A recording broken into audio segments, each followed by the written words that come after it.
Bueno, está con nosotros nuestro hermano Juan Alberto Romero Córdoba. Él es pastor en la Iglesia de Dios, del Dios Altísimo en Santa María la Alta, y hoy es nuestro invitado. Póngase de pie, hermano. ¿Cómo le decimos a nuestro hermano?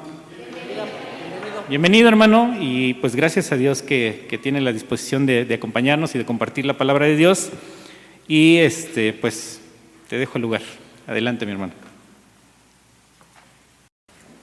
Buenas tardes, hermanos. El Señor les bendiga. Les voy a invitar a que abran sus Biblias en aquel pasaje que leímos ya. Es el que vamos a estar meditando en esta bonita tarde que Dios nos presta estar aquí en su casa. Y hermanos, quiero que no pierdan la atención desde el principio, ¿verdad? Porque estamos frente a uno de los pasajes donde Dios permite, Dios nos deja ver a nosotros, seres humanos, pues uno de las escenas más interesantes y sorprendentes, más íntimas, ¿verdad?, de la vida del Señor Jesucristo. Está ahí en Lucas. Vamos a estar también yendo a los otros evangelios. Por la soberanía de Dios tenemos a 3 evangelistas. Mateo y Marcos también narran este pasaje. Y estamos en el capítulo 22, versículo 39.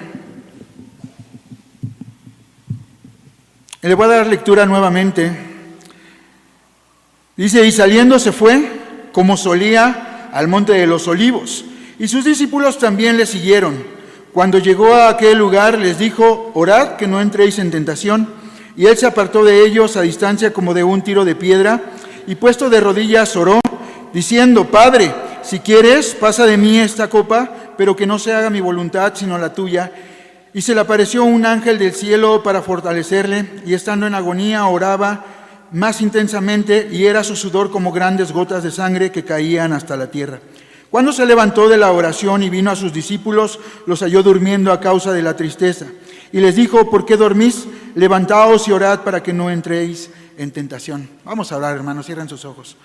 Padre que estás en los cielos, te damos muchas gracias por tu bondad en nuestras vidas. Gracias, Señor, porque tú te has manifestado con tu grande amor, en que aún nosotros, siendo pecadores, has enviado a tu Hijo Cristo Jesús a morir por cada uno de nosotros. Gracias porque nos permites hoy abrir tu palabra y ver aquella revelación que tú tienes para cada uno de nosotros. Y es mi oración por esta tu iglesia, que, Padre, tú nos hables a través de este pasaje, que el alimento que tú has preparado sea para cada uno de nosotros. Y Padre, también es mi oración que tú me uses en medio de ellos. Tú hablas a sus vidas, tú conoces nuestra necesidad, tú conoces nuestras vidas y tú suples en cada momento, Señor. Oramos, Padre, que ese tiempo sea para gloria tuya, pero que también sea para enseñanza de cada uno de nosotros. Oramos en el nombre que es sobre todo nombre, en Cristo Jesús. Amén.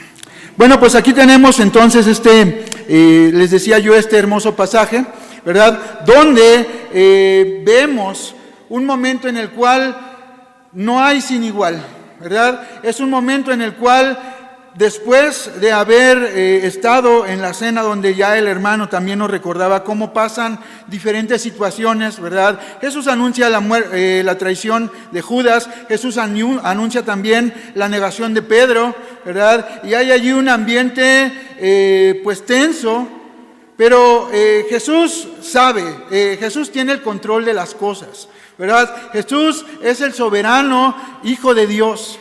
Hay algo muy interesante y quiero ponerlos en contexto, ¿verdad? Recuerden que ya cuando vamos llegando a estos capítulos de la muerte de Jesús, los líderes del templo, ¿verdad?, los líderes religiosos, los fariseos, quieren matar a Jesús. Cada vez más se va intensificando esas ganas de matarle, ese odio, esa ira contra él. Pero pasa algo y Lucas revela que aunque ellos querían matarle, siempre dicen ellos, no durante la Pascua. Recuerden que Jesús está entrando a Jerusalén, obviamente, a celebrar esta Pascua, ¿verdad? Y sabemos que a realizar pues este acto de la verdadera Pascua, como dice Pablo, ahora nuestra Pascua, que es Cristo, ya ha sido sacrificada por nosotros. Los fariseos decían no durante la Pascua, ¿verdad? Hay mucha gente, es mucho alboroto, no le quitemos el lugar a esta fiesta. Pero Jesús dice, ¿por qué no? Y Él toma el control de la situación y provoca que pues toda esta situación se lleve a cabo precisamente durante la Pascua. De hecho, los discípulos y Jesús acaban de celebrar, acaban de comer seguramente un cordero, ¿verdad? Había pan sin levadura y había vino ahí sobre la mesa, el mismo que tomó Jesús para celebrar y para instituir la cena del Señor. Y ahora Jesús está preparándose para llevar a cabo ese gran acto con el que Él había venido hace algunos años, ¿verdad? Hace 33 años cuando Él está en este pasaje, para salvar al mundo. Ahora va a cumplir la misión.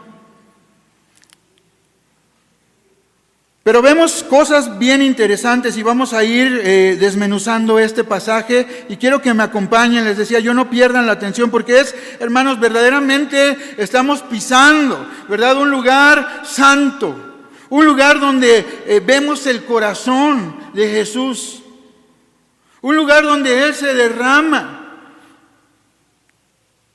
Ya veíamos, ¿verdad? Y también éramos recordados por el hermano en Juan capítulo 17, vemos la gran oración sumo sacerdotal de Jesús. Juan describe un poquito más, ¿verdad? De lo que está pasando en estos últimos momentos de la vida de Jesús. Mateo y Marcos y Lucas son un poquito más generales, pero encontramos en esos pasajes también cosas hermosas. Es la historia de angustia de nuestro Señor Jesucristo en el huerto del Getsemaní, ¿verdad? Y por años estudiosos, teólogos, comentaristas han dado vueltas a este pasaje. Y cada uno de ellos llega a la misma conclusión, ¿verdad? Que no vamos a poder entender todo lo que contiene, todo el tesoro, pero vamos a intentar hoy, ¿verdad?, ir a esa parte de la palabra de Dios para ser nosotros alimentados y ser animados en nuestras vidas como cristianos. Necesitamos atesorar cada uno de estos pasajes en nuestros corazones. Dice el versículo 39, y saliendo, ¿verdad?, porque estaban en el aposento alto, ya decíamos, Jesús anuncia la negación de Pedro, Jesús da otras instrucciones, los apóstoles no están entendiendo muy bien, pero sale de ese lugar y va a un lugar conocido. Y es aquí donde yo les decía, Jesús está llevando la batuta de este evento, porque vean a dónde está yendo, ¿verdad? Dice, y fue al monte de los olivos, y sus discípulos también le siguieron, y saliendo se fue como solía. Esto quiere decir que comúnmente, cuando Él estaba en Jerusalén, el monte de los olivos, y como describe Marcos y Mateo, el huerto del Getsemaní, era un lugar recurrente para el Señor Jesús. Era un lugar donde Él solía estar, ¿verdad? Parece ser que una persona allegada, ¿verdad?, que compartía pues el ánimo del Evangelio con Jesús, había dado el permiso. Recuerden, esta semana tenemos allá en la iglesia evento con los pequeñitos, nos gusta aprovechar las vacaciones y estamos llevando precisamente estos temas de los últimos momentos de Jesús. Y recordábamos vez a vez cómo Jesús toma prestado, ¿verdad? En la entrada triunfal, Él toma prestado, ¿qué? Un pollino, ¿verdad? Un pequeño burrito. Después vamos a ver cómo Él toma prestado una tumba aún, ¿verdad? Pero durante su ministerio, durante su vida terrenal, Él está tomando prestado. Y el huerto del Getsemaní no es un lugar diferente a esta condición. Ahora nosotros podemos preguntarnos, ¿por qué está yendo allí si Él sabe que Judas lo va a traicionar? ¿Por qué está entrando a ese lugar tan común que Judas también conocía muy bien como los otros discípulos?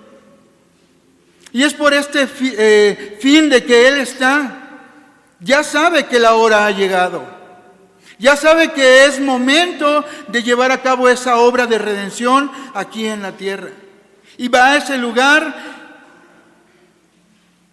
que era un lugar de instrucción, que era un lugar privado para oración, que era un lugar que él usaba comúnmente. Por cierto, hermanos, ¿verdad? Les decía yo, Mateo, capítulo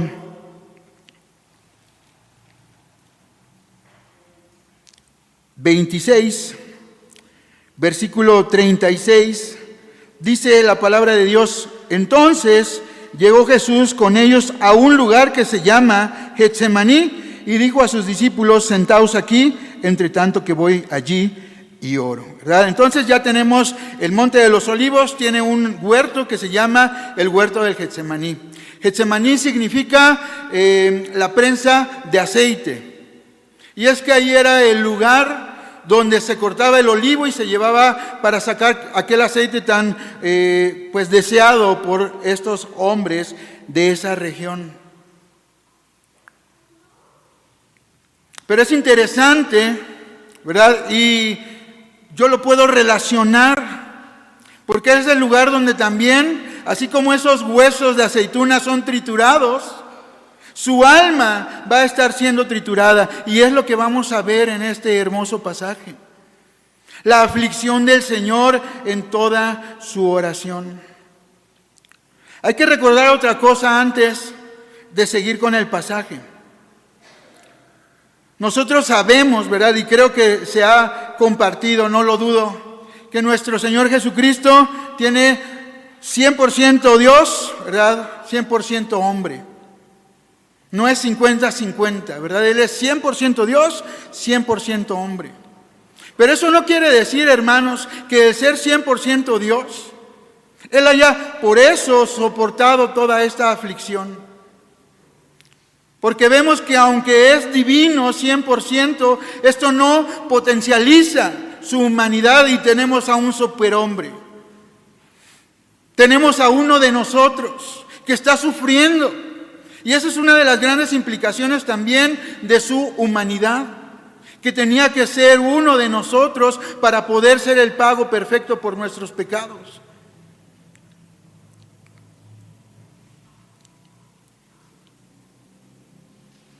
Por cierto, también su humanidad, que Él sea 100% hombre, no disminuye su divinidad. Y esto es algo que nos vuela la cabeza, nos explota, ¿verdad?, el poderlo entender. Pero es así como la Biblia nos define al Señor Jesús. Entonces regresamos a la escena, ¿verdad? Ellos están entrando, Jesús le dice a 8 de sus discípulos, ya uno se ha ido, se ha adelantado, de hecho entra en escena después de esta escena del Getsemaní, es Judas, viene ya con la guardia de los sumos sacerdotes. 3 de ellos van con Jesús, ¿verdad? 1 y 3 son 4, nos quedan 8. A 8 les dice: quédense aquí, parece que a la entrada del huerto de Getsemaní. Y toma a los hijos de Zebedeo, a Juan y a Jacobo, y también a Pedro, incondicional. Y les dice: vamos allá, entre tanto que yo oro. Esto tampoco es una coincidencia. No sé si hemos pensado o hemos analizado por qué el Señor permite, ¿verdad? Y hay otra escena también muy parecida allá en la transfiguración, son estos mismos 3, que son los amigos más cercanos de Jesús. Aunque el grupo de los 12 era un grupo cerrado, Él tiene todavía un grupo más íntimo. Y no es casualidad que estos 3 en el libro de los Hechos y luego en el Nuevo Testamento los vemos actuando y obrando grandemente con aquel que se les añade, que es Pablo. Pero estos son los que están pastoreando después, estos son los que están enseñando, estos son los que están ministrando y siendo misioneros para compartir el Evangelio. Entonces Jesús quería algo con ellos. Jesús no necesita de ellos, porque vemos en Lucas, ¿verdad? Y por eso escogí este pasaje, ¿verdad? Cuando el hermano Mateo me dijo: oye, hay esta oportunidad de compartir y es sobre esto. Pues tomé los 3 pasajes, ¿verdad? Mateo y Marcos son muy parecidos, aunque tienen cosas distintas. Lucas es a lo mejor un poquito más sensible a otros detalles. Y es lo que me llamó la atención. Lucas es el único que describe que un ángel del cielo vino a fortalecerle. Entonces, si nosotros pensamos en los discípulos, Jesús no necesita fortaleza de ellos. De hecho, vemos su debilidad, vemos su humanidad, donde Jesús está orando en su agonía, en sus últimos momentos. ¿Qué están haciendo ellos? Durmiendo. Espero que nadie de aquí esté también como los discípulos, ¿verdad? Pero ellos están derrotados. Ellos están vencidos. Su mente está totalmente derrotada. Porque ¿qué es lo que está pasando? Jesús es el rey prometido, pero todo lo que está pasando en todas estas escenas, Jesús se va acercando a la muerte en la cruz. Mientras que la idea que ellos tienen de un reino es diferente y están colapsando su entendimiento. Sin embargo, vamos a aprender, ¿verdad? Y hay tres momentos diferentes en este pasaje que quisiera compartir con ustedes, porque lo primero que vemos es la agonía de Jesús. Lo primero que podemos notar es ese sufrimiento en Él. No sé si tú te has también preguntado, ¿qué es lo que está causando en Jesús que su sudor sea no como de sangre, sino sangre en realidad? Que los vasos subcutáneos, ¿verdad?, capilares, estén reventando y estén causando que verdaderamente grandes gotas de sudor con sangre estén cayendo al piso.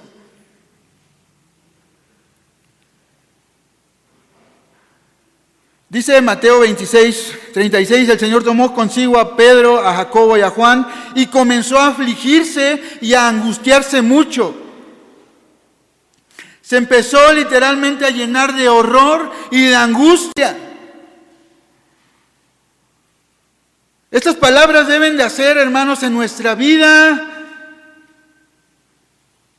una reflexión. Estas palabras deben de llamar nuestra atención. Porque el Señor verdaderamente está sintiendo en ese momento. Y decía el hermano, no es para que nos entristezcamos por Él. Pero sin embargo, sí debemos de ver todo ese amor que Dios ha dado. Y lo que Él está pasando por ti y por mí. No debemos de ser ajenos a esta situación donde vemos esos momentos donde Jesús verdaderamente está experimentando un gran dolor en su propia carne, pero no solo eso, en su alma. Jesús estaba a punto de llevar a cabo la verdadera Pascua, el verdadero sacrificio que limpia los pecados del mundo. Es así como Juan el Bautista le llama, ¿se acuerdan? Cuando él está bautizando en el Jordán y ve que Jesús se va acercando y él dice, he allí el Cordero de Dios que quita el pecado del mundo. Y Jesús ahora está sabiendo que poco tiempo falta, no solamente para que su cuerpo sea molido, sino para que su alma sea castigada en el mismo infierno que tú y yo merecíamos. Eso es lo sorprendente, eso es lo que está causando. No es el temor a la muerte, porque Jesús venció a la muerte. Dice la palabra de Dios en Corintios, la muerte, y en Romanos no le pudo retener. Cuando vemos que Dios le libró de la muerte, es a eso a lo que se refiere. Que la muerte no pudo retenerlo, que Él fue librado de ahí y fue resucitado, como lo vamos a estar celebrando también el día domingo seguramente. Regresamos, ahora quiero ir al Evangelio de Marcos. Les dije que íbamos a estar saltando de uno a otro en el capítulo 14. En el versículo 34, si alguien lo tiene y quiere darle lectura.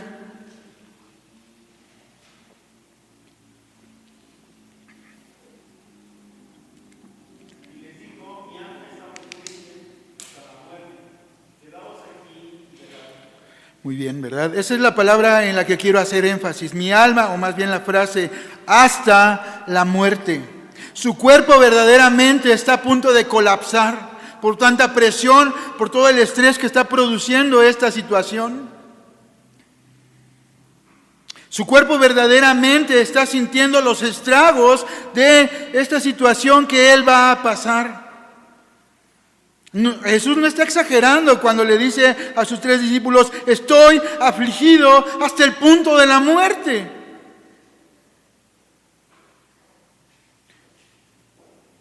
Si lo pudiéramos ilustrar, ¿verdad? Es algo que lo está aplastando. Esta aflicción, esta tristeza era tal que su vida física estaba en peligro. Y es por eso que vemos que el mismo Dios, que momentos después, horas después, va a castigar a su propio Hijo con toda su ira, está enviándole socorro. Y es donde Lucas nos dice: y un ángel del cielo vino para fortalecerle.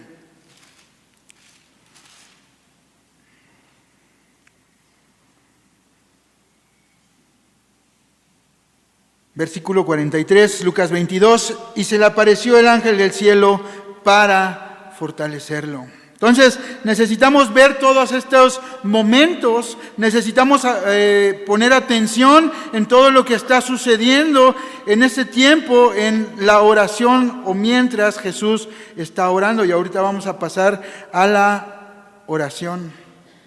El ángel viene para fortalecerlo, viene para sostenerlo cuando él está desfalleciendo. No viene para darle consuelo. No viene para aliviar ningún sufrimiento, porque ese no es el motivo, sino viene para fortalecerle en medio de la angustia, del dolor y de la prueba. Para que el Señor pudiera proseguir su camino hasta la muerte, pero ¿la muerte de qué? Hasta la muerte de cruz. Porque así tenía que ser, hermanos. No hay otro modo. No hay otra forma en la que el Señor pudiese morir para el pago de nuestros pecados, sino siendo maldición, como dice Pablo a los Gálatas. Porque escrito está: maldito todo aquel que es colgado de un madero. Esto es algo impresionante. El ángel entonces está haciendo que Cristo soporte ese momento tan difícil, porque Él tiene que llegar al fin de su misión.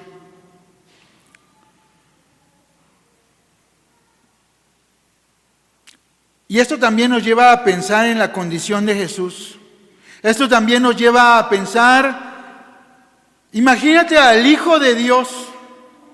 Es el Todopoderoso, es el Creador y el Sustentador. Y Dios tiene que enviar ayuda. Dios tiene que enviar a un ángel, a su Hijo, para que le fortalezca. Y aquí vemos la condición de humildad de nuestro Señor Jesucristo. Y eso también es una cosa sorprendente dentro de este pasaje. Ya preguntábamos, ¿qué es lo que había llenado de terror entonces el alma y todo el ser del Señor Jesucristo? Deja a un lado la idea de que es la muerte, de que son los golpes, de que es lo físico, pues, para pronto. El verdadero sufrimiento, porque si lo comparamos, ¿verdad?, con personas fieles al Señor, durante la historia de la iglesia hay muchos mártires. Los mismos apóstoles después fueron mártires. Murieron confesando el nombre de Jesucristo. No eran más valientes que Jesús. No tenían más fe que Él. Simplemente es una agonía por algo diferente. Y es que el santo se iba a convertir en pecado, en maldición, para que tú y yo fuésemos hechos justicia de Dios. Ese es el amor de Cristo para con cada uno de nosotros. Ese es el valor que tú y yo tenemos delante de nuestro Padre Dios. Y entonces sí entramos a esta parte del versículo 41. Dice, y él se apartó de ellos a distancia como de un tiro de piedra, y puesto de rodillas, oró. Lucas también es el único que dice que la distancia entre los discípulos, los tres, Pedro, Jacobo y Juan y Jesús, es un tiro de piedra. Básicamente, ¿verdad? Son 50 metros. A donde puede lanzar alguien una piedra, esa es la distancia, esa es la medida. Les decía yo, no es casualidad que estos tres estén ahí, porque sin estos tres allí no tuviéramos los evangelios narrando este hecho. Sí es cierto que estaban durmiendo, sí es cierto que estaban derrotados, sí es cierto que estaban desfalleciendo, pero algo alcanzaron a ver para que Lucas, Mateo y Marcos nos describan esta hermosa escena de Jesús en el Getsemaní. Interesante la providencia de Dios, interesante la provisión de Dios para dejarnos estas palabras a ti y a mí, que deben de ser de ánimo y de fortaleza a nuestra vida. Y dice entonces, se postró de rodillas y oró. Los otros evangelistas dicen que se tiró rostro al suelo y así estaba elevando su oración. Ahora su oración en el Getsemaní es algo grande. Lo que tenemos en cada uno de los evangelios es una síntesis. Es la idea de su oración compactada. Los tres revelan, ¿verdad?, que la oración, versículo 42, y oró diciendo, Padre, si quieres pasa de mí esta copa, pero que no se haga mi voluntad, sino la tuya.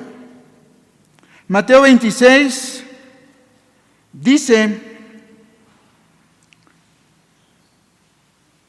versículo 39, yendo un poco adelante, se postró sobre su rostro, orando y diciendo, Padre mío, si es posible, pase de mí esta copa, pero no se haga como yo quiero, sino como tú.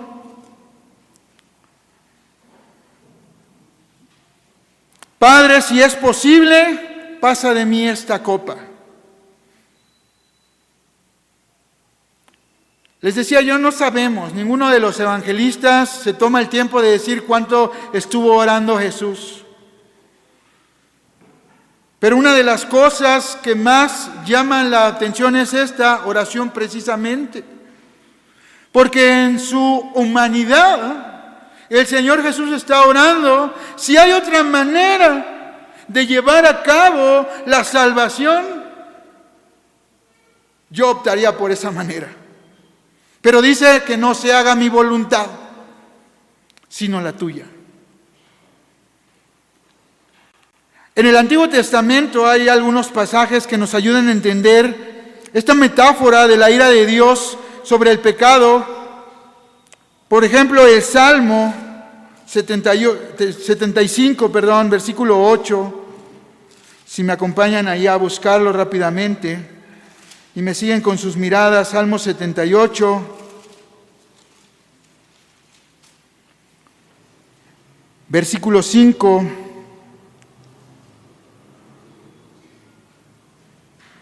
Salmo 75, me estoy equivocando.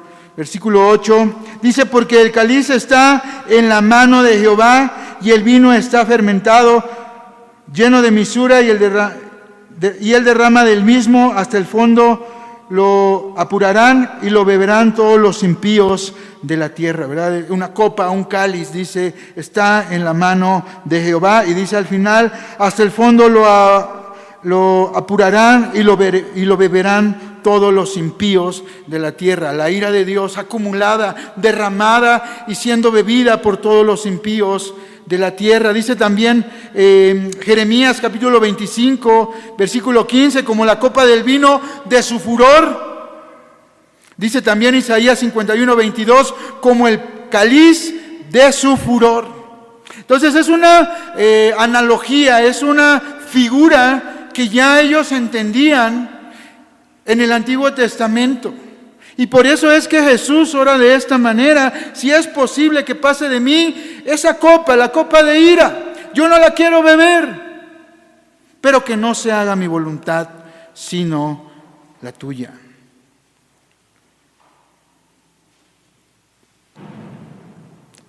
Debemos entender una situación acerca de la ira de Dios, que va junto con su amor.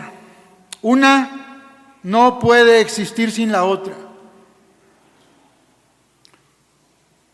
Porque hacemos a veces mucho énfasis, ¿verdad?, en el amor de Dios, que nos salvó, que perdonó nuestros pecados, que pagó por ellos.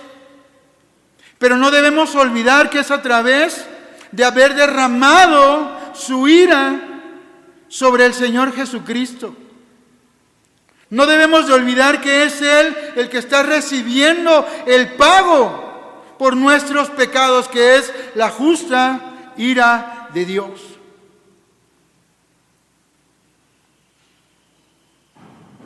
Es la ira santa de Dios a punto de ser derramada. Por eso el Señor Jesús está orando de ese modo. Hermanos, debemos de recordar que hay una situación en la que no hacemos mucho énfasis, pero es que es la santidad de Jesús. ¿A qué es lo que voy? ¿A dónde te quiero dirigir? Imagínate al ser que aborrece verdaderamente el pecado. Jesús es el hombre que no quiere nada que ver con él. Verdaderamente Él ha vivido su vida aquí en la tierra, lejos de toda maldad, de toda impiedad, de toda injusticia.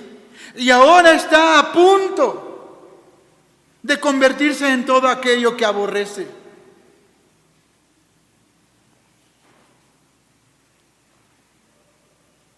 Por eso viene esa agonía y por eso ese clamor. Padre, si es posible, que pase de mí.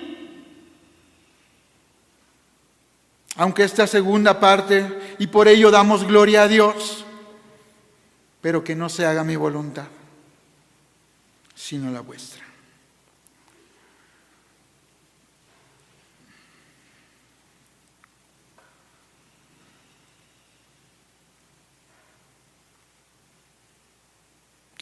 El pecado es algo desconocido. Eso es a lo que quiero llegar por Jesús. Él no tiene ningún sentimiento de la ira de Dios hacia Él, porque ya dijimos, Él es el santo, Él es el justo, Él es el piadoso, Él es el Hijo de Dios. Pero por primera vez en su vida. Y es que, hermanos, ahora recuerdo, ¿verdad? Hay una hermana de la congregación que hemos estado visitando en estos días, porque ella está a punto de dar a luz. Y tú la veías durante todo su embarazo, bien tranquila. Le preguntabas y decía, sí, pues esto me dicen los doctores y va a ser una cesárea, ¿verdad? Y le decíamos, ¿no tienes miedo? No. Pero ella va a ser intervenida el día domingo. ¿Y cómo creen que está? ¿Igual de segura que hace algunos meses? Cada que se acuerda llora. Le da temor, le da angustia. Y es que lo mismo está pasando con el Señor Jesús, no que no haya tenido, y obviamente guardando proporciones. Pero es que Él no, cuando se va acercando ya el momento, es cuando se va intensificando ese dolor. Ahora sí está siendo cada vez más consciente, y ya no va a pasar del siguiente día para que todo ello suceda. Recuerda siempre tener en mente en todo este tiempo, no es el castigo, que es brutal.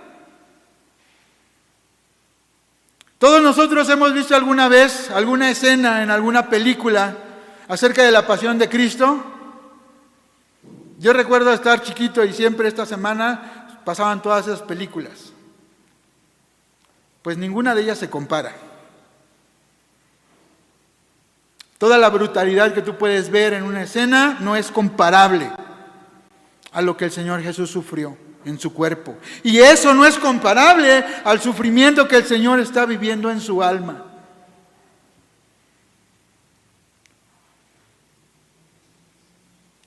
Por eso cuando Cristo llega al Getsemaní, aunque sale del aposento alto con una paz, aunque acaba de decir uno de ustedes me va a traicionar, me va a vender y todos ustedes se van a escandalizar de mí, va a orar.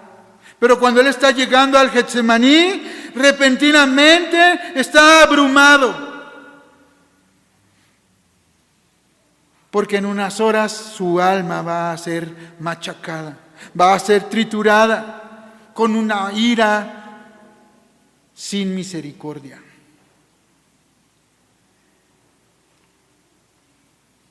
Dice Isaías en el capítulo 53, es un pasaje hermoso también, de los más claros que hablan los profetas acerca de la obra de nuestro Señor Jesucristo. Dice desde el versículo 4, ciertamente llevó Él nuestras enfermedades y sufrió nuestros dolores, y nosotros le tuvimos por azotado, por herido de Dios y abatido. Mas Él herido fue por nuestras rebeliones, molido por nuestros pecados, y el castigo de nuestra paz fue sobre Él, y por su llaga fuimos nosotros curados. Todos nosotros nos descarriamos como ovejas, cada cual se apartó por su camino, mas Jehová cargó en Él el pecado de todos nosotros. Eso es lo que está a punto de suceder en la vida de Jesús. La ira de Dios que habíamos acumulado. Y digo hemos porque no hay tiempo para el pago de nuestros pecados. Porque Jesús pagó por aquel pecado pasado, por el pecado presente y por el pecado que tú y yo hemos de cometer en el futuro. Porque mientras estemos aquí, hermanos, esa es la mala noticia. Seguimos pecando y seguimos ofendiendo el nombre de nuestro Señor. Hasta que estemos allá con Él. Pero todo ese pecado que hemos acumulado, toda aquella sentencia que había, como lo dice Pablo a los Efesios, el acta de decreto que había en nuestra contra, están siendo cargadas a la cuenta del Señor Jesús. Están siendo anotadas, ¿verdad? Cada uno de nuestros pecados, porque Él va a pagarlos allá en la cruz. Es la ira de Dios sin ninguna misericordia. Aquí no hay de que es su hijo y tiene un trato especial. El pecado es pecado. La maldad es maldad y es castigada por el Dios santo y justo.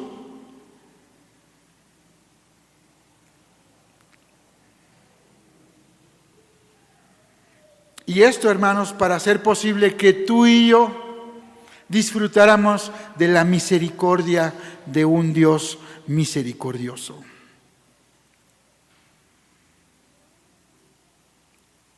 Te decía yo al principio, Jesús sabía que la hora iba a llegar. Él lo dijo. Él le dijo a sus discípulos.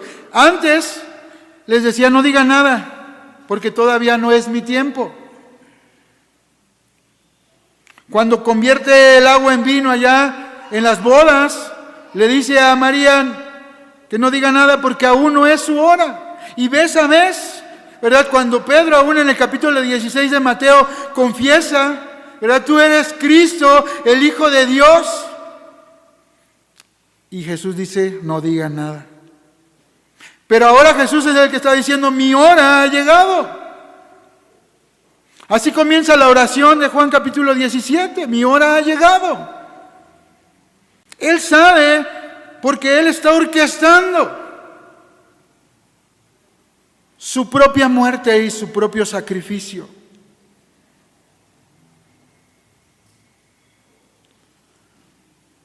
Pero tener en mente no es lo mismo que ya estarlo viviendo.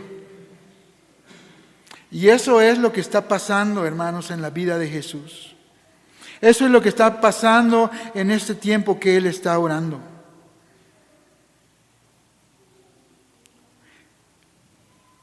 Dice un predicador del siglo XIX, que en el Getsemaní, en ese momento en la oración, Jesús tuvo una visión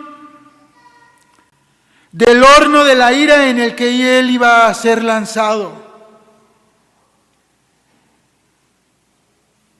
Que él estuvo a la puerta para que él pudiera ver y observar la intensidad de las llamas, la intensidad del calor de la ira de Dios. Porque, hermanos, es cierto, dice la palabra de Dios, porque la paga del pecado, ¿qué es? Es muerte. Es el lugar preparado para los impíos, para castigar a los pecadores. Es el lugar preparado para ti y para mí, de donde el Señor quiso un día tomarte y ponerte en otro camino. Pero tenía alguien que pasar ese castigo. Porque el Señor no puede en su justicia y en su amor y en su santidad olvidar solamente nuestros pecados.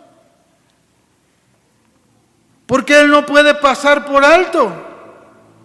Ahora recuerdo, ¿verdad?, una escena. En el capítulo 16 de Levítico tenemos la fiesta del día de la expiación. Si después lo quieres leer allá en tu casa, ¿verdad?, o en tu momento de lectura, es un pasaje que nos lleva a ver el sacrificio precisamente de Jesús. Pero en ese sacrificio, si ustedes recuerdan, y si no yo se lo recuerdo, básicamente había dos corderos. Uno era para el sacrificio y el otro era para llevarlo al olvido. A Azazel dice la palabra de Dios que ese cordero era llevado al desierto. Y eso significaba el olvido de los pecados. Sobre los dos se confesaban los pecados. Uno moría, su sangre era la que entraba en el lugar santísimo una vez al año, el día de la expiación. El otro era llevado por alguien al desierto, simbolizando el olvido de Dios. Pero uno no podía existir sin el otro. No podía solamente usar ese cordero del olvido. Tenía que haber otro que estaba dando su vida y derramándola. Porque ese es el pago justo por nuestros pecados. Porque, hermanos, no hay otra manera, no hay otro camino, no hay otro medio por el cual nuestra salvación pudo haber sido lograda, sino en la sangre del Señor Jesucristo. Y en el derramamiento de cada una de las gotas de sangre de su cuerpo. Por eso cuando el Señor toma la copa, después de haber cenado, dice: esta es mi sangre del nuevo pacto, que por vosotros es derramada para el perdón de vuestros pecados.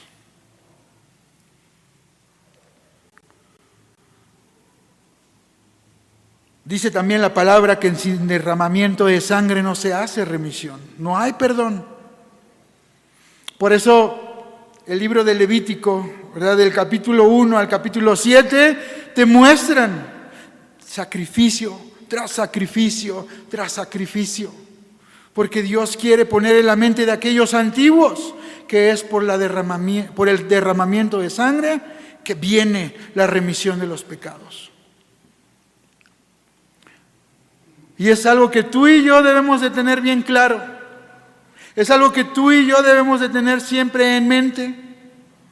Porque eso nos va a llevar a una más grande adoración, a un más grande amor, a un más grande compromiso con aquel que derramó su vida hasta la muerte.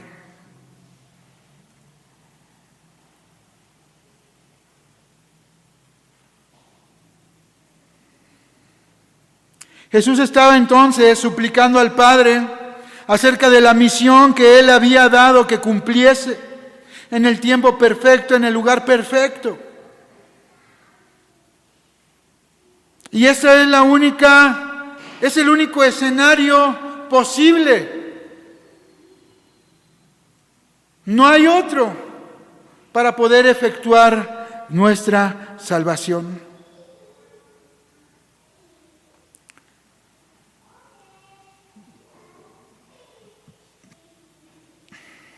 Dice el pasaje, regresamos allí a Lucas. Ya vimos aquel momento donde él está orando. Ya vimos el momento de su agonía. Ya vimos cómo el Señor Jesús es fortalecido por un ángel. Y dice el versículo 44, y estando en agonía, oraba más intensamente, y era su sudor como grandes gotas de sangre que caían hasta la tierra. Los otros evangelistas nos narran 3 ocasiones donde Jesús viene con sus discípulos y los ve y les dice, ya están durmiendo, ¿verdad? Mateo capítulo 26, versículo 40, vino luego a sus discípulos y los halló durmiendo y dijo a Pedro, así que no habéis podido velar conmigo 1 hora, velad y orad para que no entréis en tentación, el espíritu de la verdad está dispuesto, pero la carne es débil.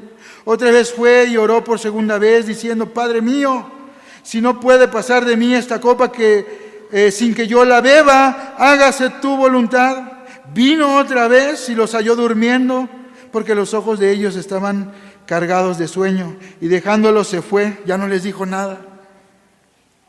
Y oró por tercera vez diciendo las mismas palabras, y entonces vino a sus discípulos y les dijo, dormid ya y descansad, de aquí ha llegado la hora, y el Hijo del Hombre es entregado en manos de pecadores. Hay algo que todavía quiero resaltar en el Evangelio de Marcos. No sé qué tiempo tengo, hermanos. ¿Tenemos tiempo, hermanos? Bueno, ya vamos para el final. Así decimos los predicadores.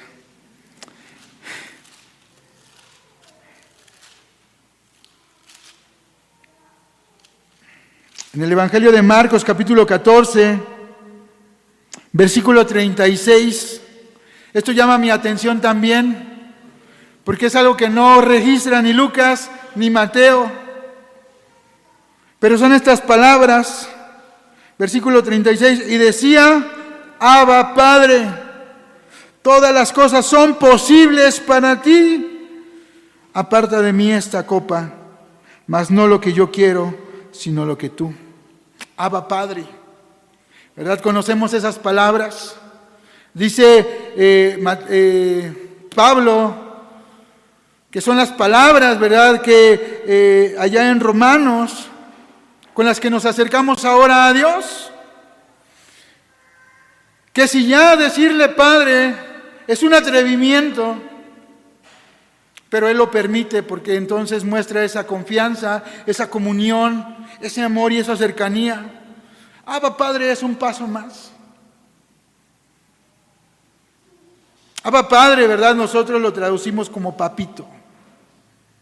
Y ese es el sentir del Señor Jesús. Él está orando de esta manera. Y aquí podemos ver, y Él le dice, todas las cosas para ti son posibles.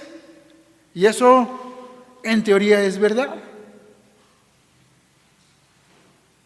Dice la palabra de Dios, lo que es imposible para los hombres es posible para Dios. Y les digo que en teoría, porque ya hemos dicho antes, ¿verdad?, que no hay otra manera. Que aunque el Señor Jesús está diciendo, todas las cosas son posibles para ti,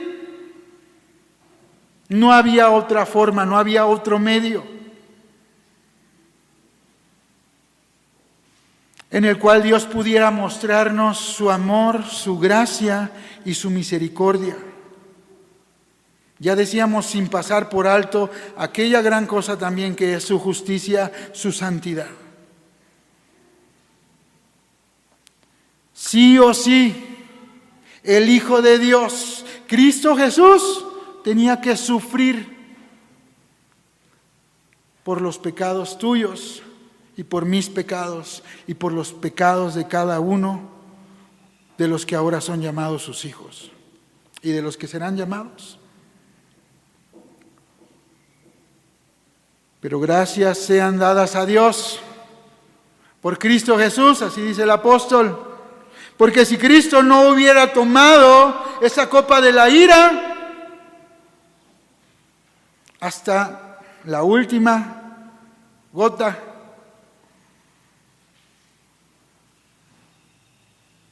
tú y yo, hermanos, no tuviéramos ahora el perdón de nuestros pecados.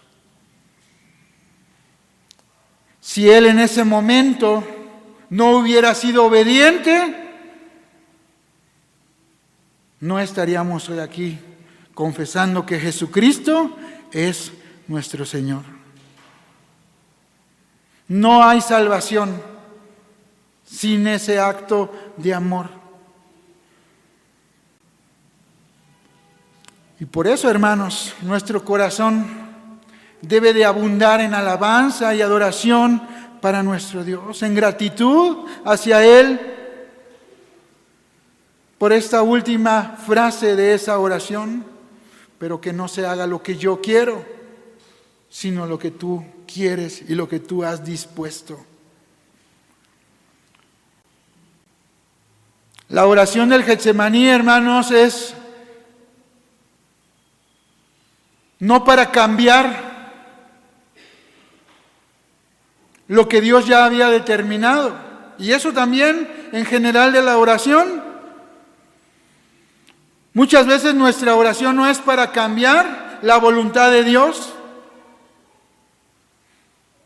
Porque cuando tú oras para cambiar la voluntad de Dios, simplemente no va a suceder nada. Pero la oración del Getsemaní más bien pone en sintonía la voluntad del Hijo con la voluntad del Padre.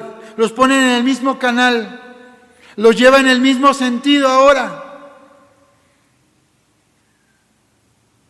Ahora no es que Cristo hubiera sido rebelde y desobediente, Él anduvo en los pasos de Dios, Él anduvo en la voluntad de Dios, pero simplemente, y como empezamos diciendo, es un vistazo. La Biblia no nos oculta ese momento y eso es sorprendente, en el cual nos permite ver esa lucha del Señor Jesucristo y cómo Él se está alineando, ¿verdad? Como, es como cuando un avión, ¿verdad? Tú te subes a él y está estacionado donde te subes y tiene que tomar pista para llegar a su meta. Y aquí es lo que estamos viendo, el Señor Jesús está preparando para ahora sí llegar hasta el punto final de su sacrificio aquí en la tierra. Está tomando pista para despegar y ahora sí cumplir toda la voluntad de Dios de la redención para gloria de Dios y para el perdón de nuestros pecados. Dice Hebreos en el capítulo 5,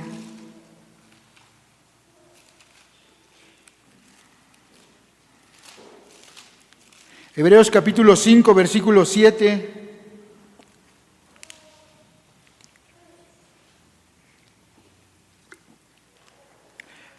El escritor de Hebreos comentando acerca de este hecho,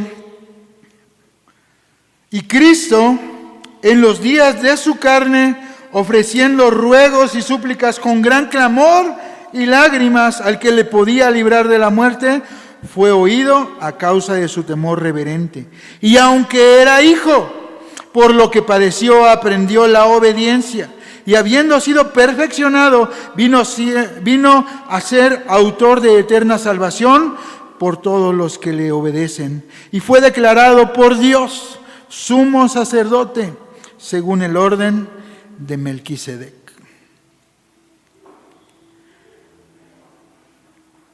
Tendríamos que tener otro tiempo, ¿verdad?, para explicar este pasaje. Pero creo que el escritor, obviamente el autor es Dios, pero nos hace ver que Jesús el más grande sumo sacerdote, no según el orden de Leví, como lo fueron todos en el Antiguo Testamento y aún en los tiempos de Jesús, sino según el orden de Melquisedec, como termina diciendo. Se identifica piadosamente con cada uno de nosotros. El autor nos lleva a ver a Jesús, como lo vemos allá en la escena, postrado, su cara al piso, sus rodillas en el suelo, con una gran debilidad. En el huerto del Getsemaní, pero puesta la causa por delante. Dice aquí, aquel que podía librarle de la muerte y fue oído a causa de su temor reverente. Ya decíamos también, él no es librado de la muerte porque tenía que suceder muerte. Dice también el libro de Hebreos que para ver pues el testamento tiene que haber muerte del testador, para que sea válido el testamento. Sin muerte, ¿verdad? Tú no puedes cobrar una heredad. Tiene que haber muerte del que ha dejado el testamento para que sea válido entonces.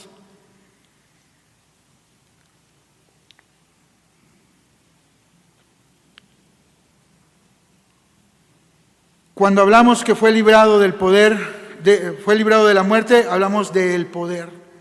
Ya lo decíamos, la muerte no pudo sujetarlo. La muerte no lo pudo tener allí, porque fue librado. Cuando nosotros hablamos del camino de la obediencia, y esto ya hablando como una aplicación, ¿verdad? Ya yendo, pues aterrizando, es algo que nosotros no queremos pasar. Es algo que se nos dificulta. Pero es allí donde encontramos a Jesús diciéndonos, ¿verdad? Yo conozco tu aflicción, yo ya pasé por allí.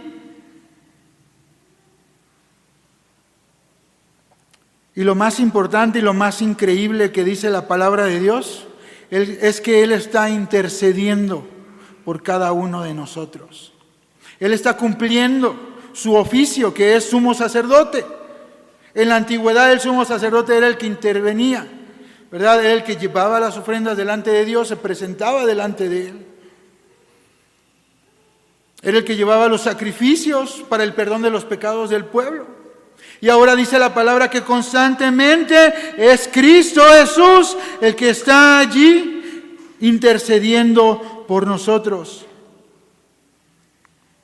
Él está rogando ahora al Padre que nos dé la fuerza, que nos dé el valor y que nos dé el ánimo suficiente, que nos dé los recursos necesarios para atravesar por cada una de estas situaciones.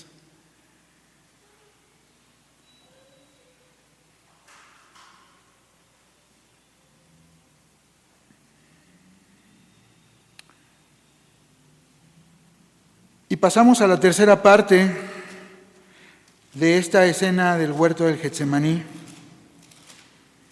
que es la exhortación y el ánimo a los discípulos. Y es que, hermanos, es increíble. El que iba a cargar por los pecados, como lo dice Pablo a los Corintios en la segunda carta, en el capítulo 5, versículo 21, el que no conoció pecado, está allí en agonía, y los pecadores por los cuales está sufriendo eso están durmiendo. Pero vean que aún en este momento podemos notar el grande amor de Cristo.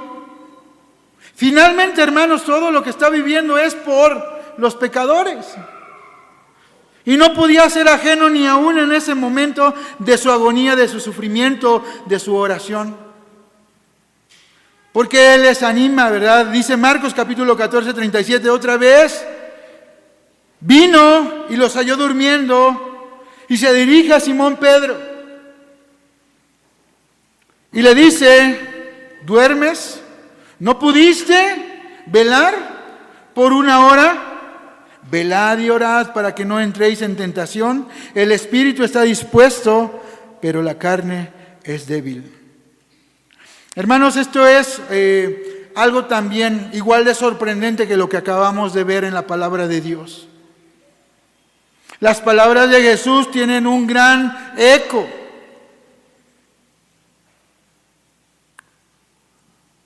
Porque sería válido que él se desentendiera. No había, creo que, ningún reproche por lo que él está viviendo, por lo que ya describimos, y se desentendiera de esos discípulos. Pero aún él interrumpe. ¿Te acuerdas cómo en Mateo dice que primero una parte va con sus discípulos y luego dice, pero que no se haga mi voluntad, sino la tuya? Y luego va otra vez, ve a sus discípulos y dice que repitió las mismas palabras. Jesús está interrumpiendo su oración por venir a ver. Dice Mateo y Marcos que ellos están durmiendo por cansancio. ¿Lo notaste? ¿Lo viste? Pero ve lo que dice Lucas.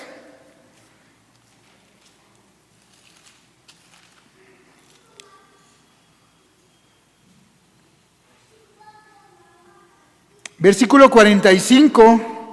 Cuando se levantó de la oración y vino a sus discípulos, los halló durmiendo a causa de la tristeza.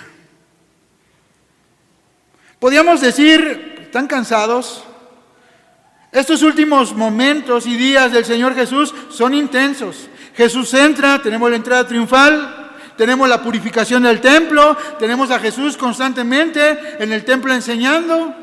Sus discípulos están al pendiente de que nada suceda. Están guardando la vida de Jesús porque Él tiene que llegar otra vez a la muerte de cruz, no puede ser antes. Ellos saben que la intención de sus enemigos, de sus adversarios, es matarlo. Han preparado la cena de la Pascua, han estado desvelados ya. Podíamos justificarlos, están cansados. Pero aquí hay algo más profundo y Lucas lo nota. Ellos ya están derrotados, hermanos, y están durmiendo porque ya no tienen esperanza. Es a causa de la tristeza. El desánimo en sus vidas ya ha hecho sus estragos. Les decía yo, ya ellos han perdido de haber visualizado un reino como ellos lo imaginaban, como ellos lo anhelaban tal vez. Están a horas de que Cristo sea crucificado. Ellos no han entendido.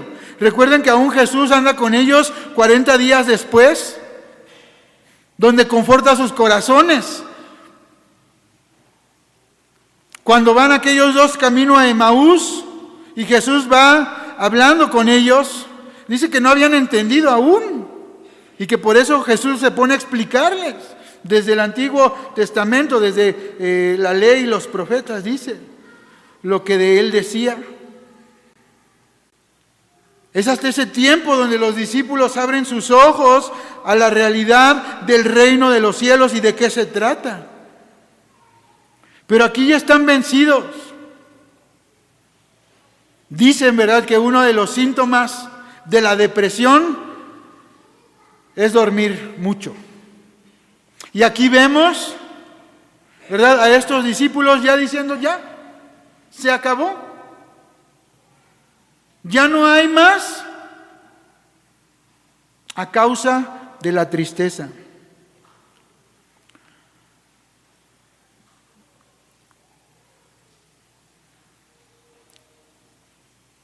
Entonces estamos con Cristo poniendo una pausa en su tiempo de comunión, en su tiempo de oración con el Padre, para ir a advertirles. Y esta es la exhortación. Y les dice, no bajen la guardia. Velad y orad para que no entréis en tentación. Y es que el Señor sabía lo que venía. Él mismo les advirtió de la situación. La crucifixión de Jesús solamente es la punta del iceberg de todo lo que iba a acontecer con el cristianismo. Y el libro de los Hechos es el que nos da testimonio de toda la persecución que se desata. Y todo el primer siglo, ¿verdad? Son persecuciones tras persecuciones tras persecuciones en contra de aquellos que están ahora durmiendo, en contra de aquellos que iban a ser los líderes. Por eso el Señor les dice, velen y oren para que no caigan o para que no entren en tentación.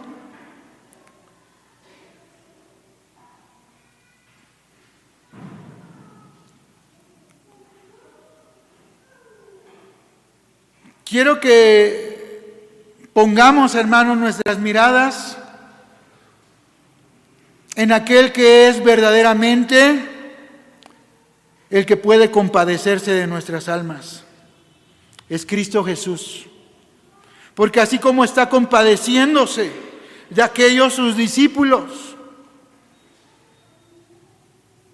Él se compadece de cada uno de nosotros. Aunque vemos, ¿verdad?, cuando les pregunta, ¿todavía están durmiendo? Levántense. No pudiste orar ni una hora.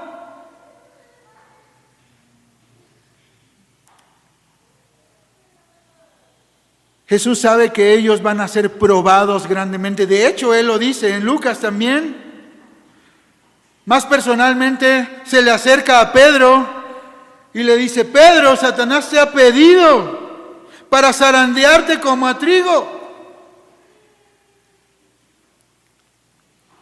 Pero yo he rogado para que tu fe no falte. Ahora, hermanos, quiero que pongas también tu mente en otro pensamiento. Aunque tenemos, y lo acabo de decir, a uno que está intercediendo por nosotros, no invalida nuestra responsabilidad también de estar orando constantemente. Aunque el Señor Jesús le dice a Pedro, y yo creo que por eso se está dirigiendo también en Mateo y Marcos a él,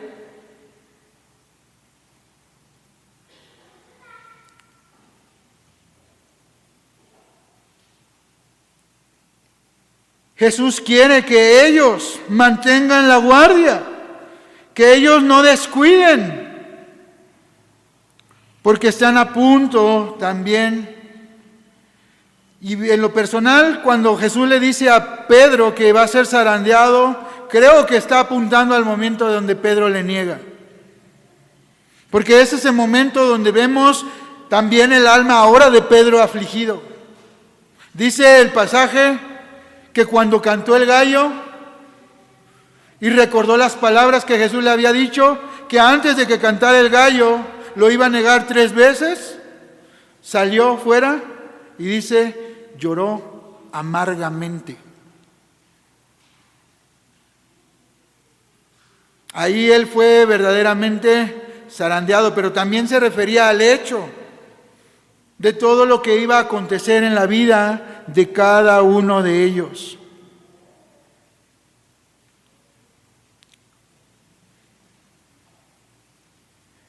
Jesús sabía, y es que, hermanos, es normal que en los momentos más difíciles lo último que pensemos es en dormir. ¿Quién ha tenido un familiar enfermo en el hospital?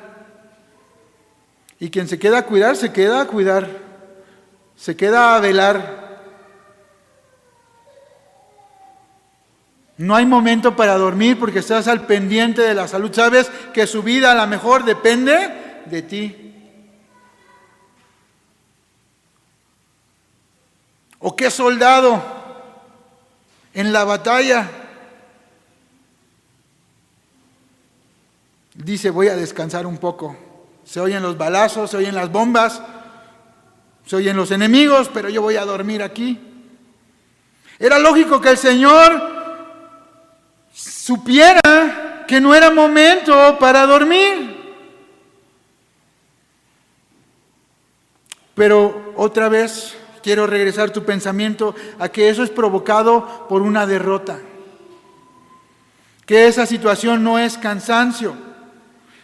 Es porque ellos no estaban entendiendo lo que estaba sucediendo. Esa noche fue una noche en la que los discípulos tuvieron que permanecer despiertos si hubieran comprendido lo que estaba a punto de suceder. Pero cuando Jesús se levanta, va por sus discípulos y están durmiendo a causa de la tristeza.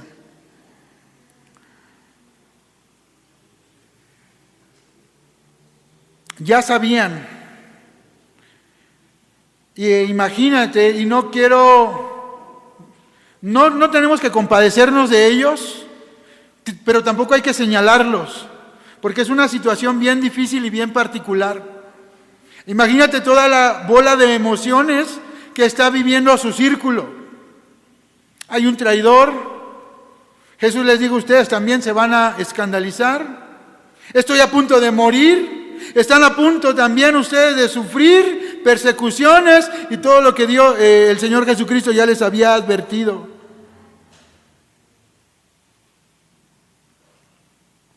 Y es que, hermanos, cuando te echas a dormir, las preocupaciones parece que desaparecen, ¿verdad? Yo creo que todos hemos pasado por una situación en la cual, aunque haya tanta preocupación, necesitamos, ¿verdad? O simplemente el cuerpo se apaga.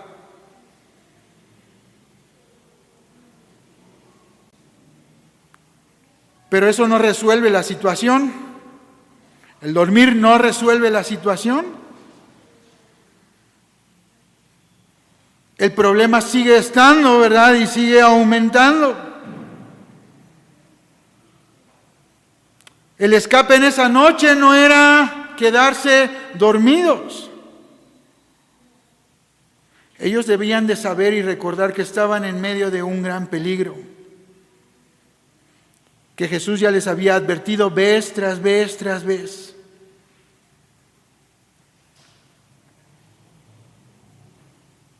Porque, hermanos, finalmente la palabra de Dios también dice que nuestra lucha no es contra carne y sangre. Nuestra lucha es contra principados, potestades, ¿verdad? Huestes espirituales en las regiones celestes.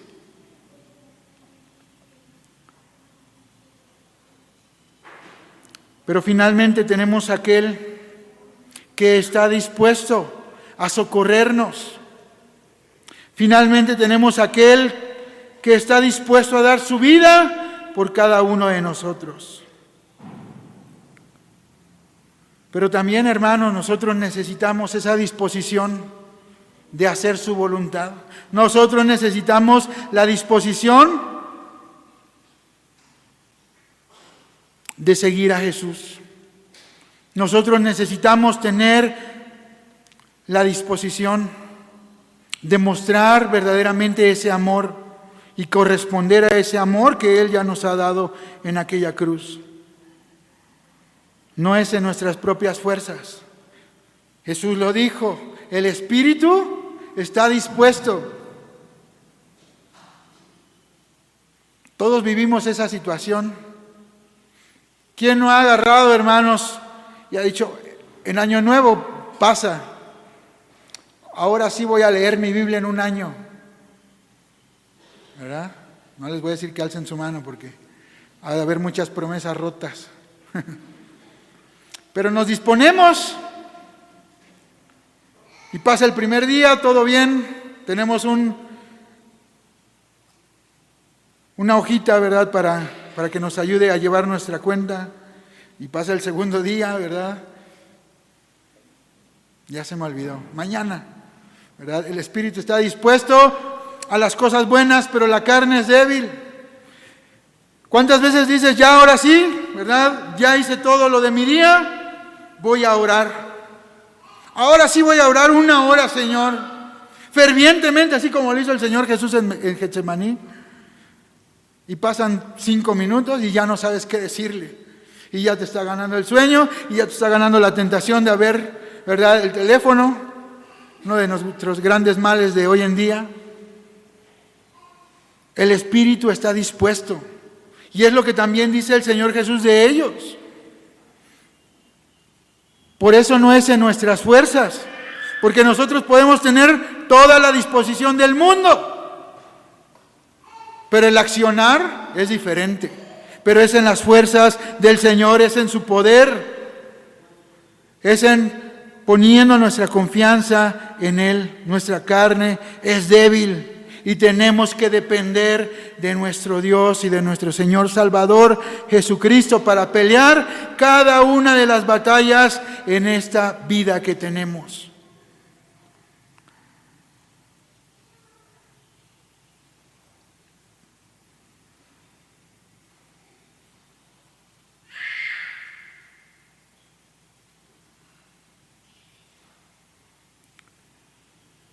Cristo intercedió por sus discípulos.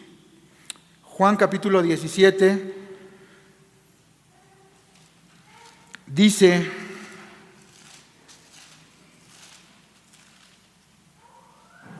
versículo 20, mas no ruego solamente por esto, sino también por los que han de creer en mí por la palabra de ellos. Y esa es una palabra hermosa, porque aunque Jesús está orando por sus discípulos, aquellos que están con Él ahora, en el Getsemaní, dice, pero no ruego solamente por ellos, sino también por los que han de creer en mí por la palabra de ellos. Buenas noticias, hermanos. Tú y yo somos aquellos que creímos por la palabra de ellos, porque ellos fueron fieles al compartir el Evangelio y pasaron de voz en voz, de boca en boca, ese Evangelio fielmente. Un día tú y yo escuchamos ese Evangelio. Y qué sorprendente es saber que el Señor Jesús, aunque nosotros no figurábamos en la historia aún, Él ya nos tenía en su mente y en su corazón.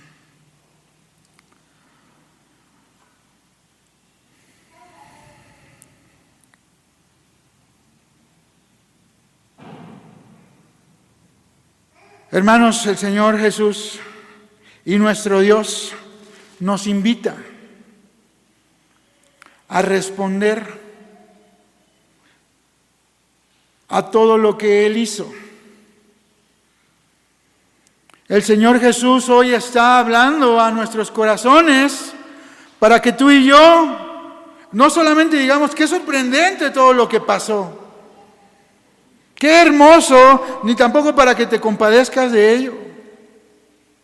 El Señor Jesús está hablando a nuestros corazones. Si eres una persona que no le conoce, que no tiene un compromiso con Él o que no ha querido ponerse a cuentas con Dios, Él dice y Él está llamando al arrepentimiento para que nosotros pongamos nuestra fe y nuestra confianza al mensaje del Evangelio.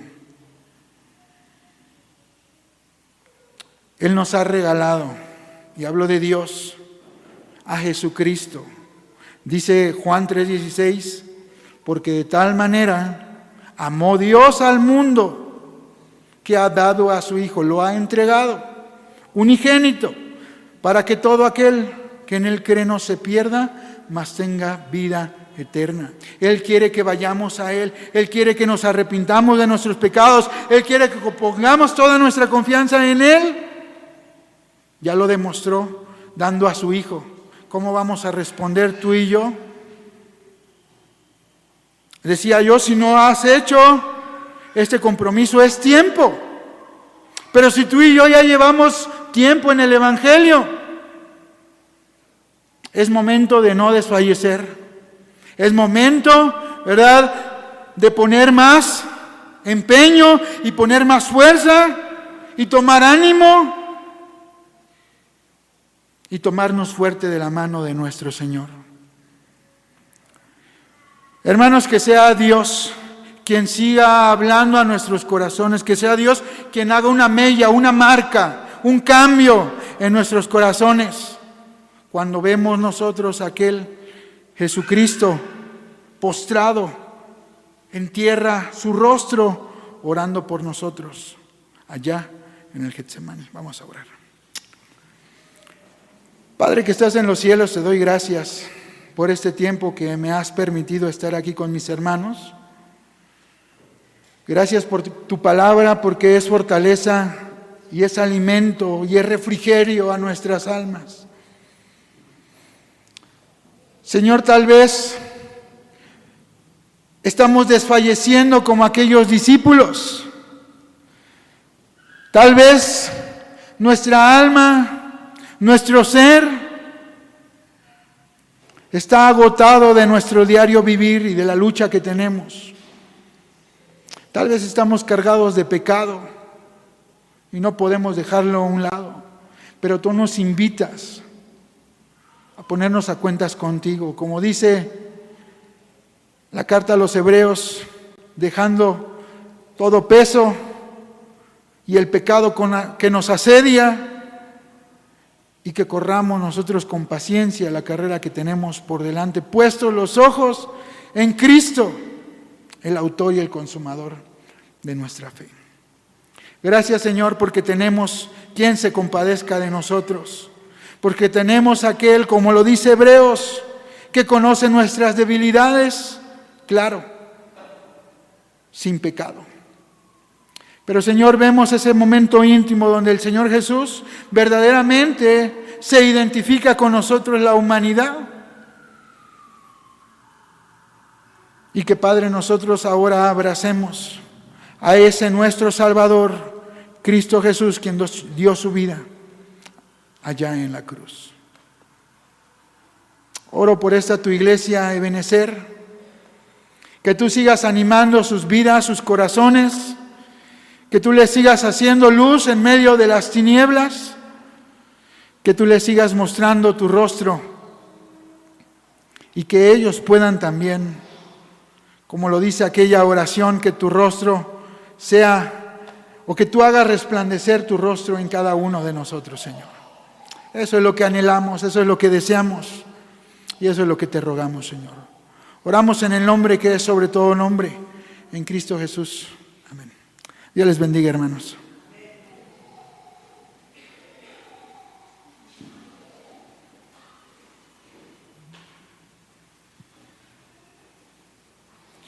Bien, pues gracias a Dios por la exposición de su palabra y hay mucho que aprender de la vida del Señor Jesucristo y de cada una de esas vivencias y mucho más en aquella última noche con sus discípulos y gracias a Dios porque quiso llevar a cabo esa obra aún con la dificultad